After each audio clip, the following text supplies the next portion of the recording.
In this video, I'm going to migrate data from a Fileshare into Office 365 using MetaLogic's Essentials. So the first thing we need to do is boot the application. Now, before we carry out the migration, I'm going to give you a little bit of context. So the files I'm going to be migrating sit on my local disk, on my desktop, in a folder called example Fileshare. So within there I have a folder called network drive storage and a typical department folder structure with some general team documents and some documents grouped by country. So we've got France, Ireland and the UK. I'm going to migrate that data into the finance site on my demo tenant into this library here called documents. So I'll right click on that and click view in the browser. That will browse us to that library.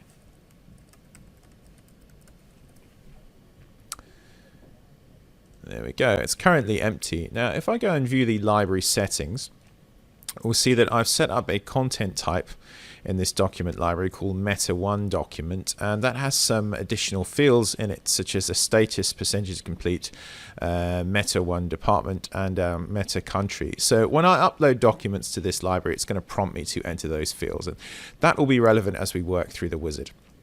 So the process is relatively straightforward. We go and find what we want to take from our file share, right click on it and choose copy, and then we go to where we want it to sit in Office 365, right click and choose paste. And that initiates the migration wizard. So the first page of the wizard shows the location the data is going and the site and the list. Now you can change these from here or select a different site, but it's much easier just to find it in the navigator, right click and paste. So the next page of the wizard is where we specify the properties. See, it says specify target metadata. Now, the system knows the library the data is being pasted into, and it's picked up the default content type in that library, the Meta1 document. And as such, it's prompting me to enter the fields that I showed you when we looked at the context of the example.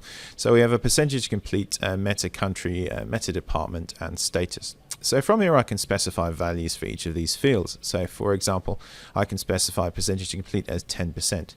I can also specify a value for the meta country. Now this is picking from managed metadata term set, so I could specify that as Bulgaria, for example, or I can also map this to a folder.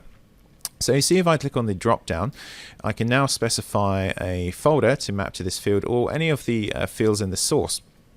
Now, in this example, let's map it to a folder. So I click on here and go to the location of the data, example Fileshare, network drive storage, finance, and France, and count along the top. You can see if we count 1, 2, 3, 4, 5, 6, 7. So the seventh folder corresponds to a country, and that's different for different documents within the source. So let's choose the seventh folder from here. Next, we can specify a Meta1 department. So I'm going to put finance, and a status, let's put this as published. So the remaining fields will map from the source automatically, such as the title, created date, and modified date. The created by and modified by will map from the source if we use a user map, which is what we'll look at in the next window. So finally, we have the remaining options, the advanced options. So I click on the drop down here. You see we have the option whether or not to include subfolders, overwrite if the file exists, or do an incremental copy, which will copy the changes. We can choose to copy permissions. I'll just click on the help bubble there. So this will copy the NTFS folder permissions. So for example, if you have the privilege, the write privilege in the source, you'll get contribute in SharePoint. Now, in order for that to work, we also need to remap our users, which is the final option we'll come to here. So we can flatten the folder structure or remove the folder structure. This is useful if you have a folder structure that goes many levels deep and will exceed the maximum URL. So we can do that also. Deferring required fields will upload a document even if it doesn't have metadata for some fields that are compulsory in the target. Azure Turbo Mode is a function which uses an Azure tenant as a staging environment for the migration. So it pushes the data up to Azure and then Office 365 pulls it down. So this is an alternative to a direct migration where the data is pushed directly to Office 365. The advantage of using Azure Turbo Mode is that the data isn't being imposed upon Office 365. It in fact requests it or pulls it down from Microsoft Azure, and as such it's less susceptible to throttling.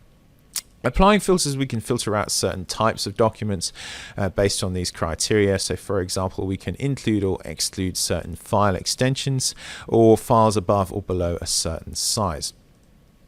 Finally, we have the option to remap users. Now, remap users is important if you want to preserve the fields for created by and modified by, and also if you want to preserve permissions. Now, in order to remap fields, we need to use a user map. So I have an example here.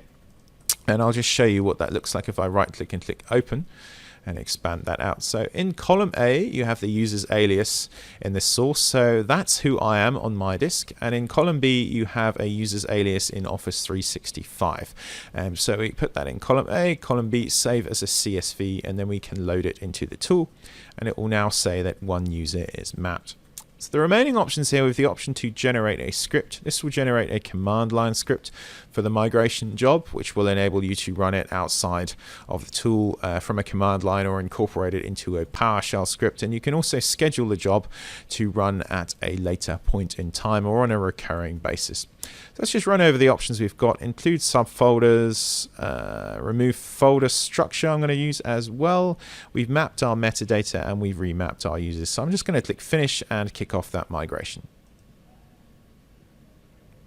So that opens up the progress screen. This shows how the migration is progressing. If I click details, we can see as each item is migrated across. Okay, so now the migration is complete, we get this summary which shows 13 items were processed successfully. If I click on view log, you can see the log for that particular migration job, and each line item here is captured. I can double click on it to view more information. So if I click select all, I can save this log as a CSV and then do some auditing post migration in a spreadsheet, also save as an XML. So now, if I double click on the library we just migrated to, it should be full of some content. So I drop down to here, lists, documents.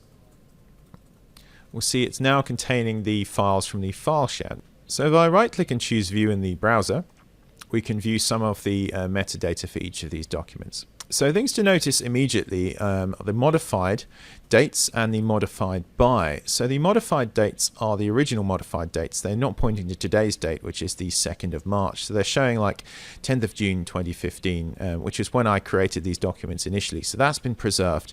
The modified by is now showing Adele Vance because that's who I mapped the user to. Now, if we choose a document, for example, the finance Word document Ireland, click on the ellipses and go down to details.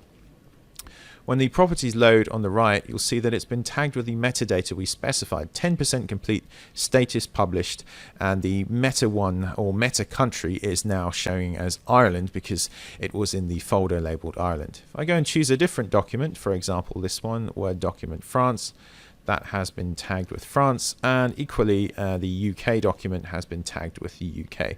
So you see we have a full fidelity migration. We've preserved the created by and modified by, and we've also enriched those documents with metadata. And that is how to migrate from Fileshare to Office 365 using Metalogix Essentials.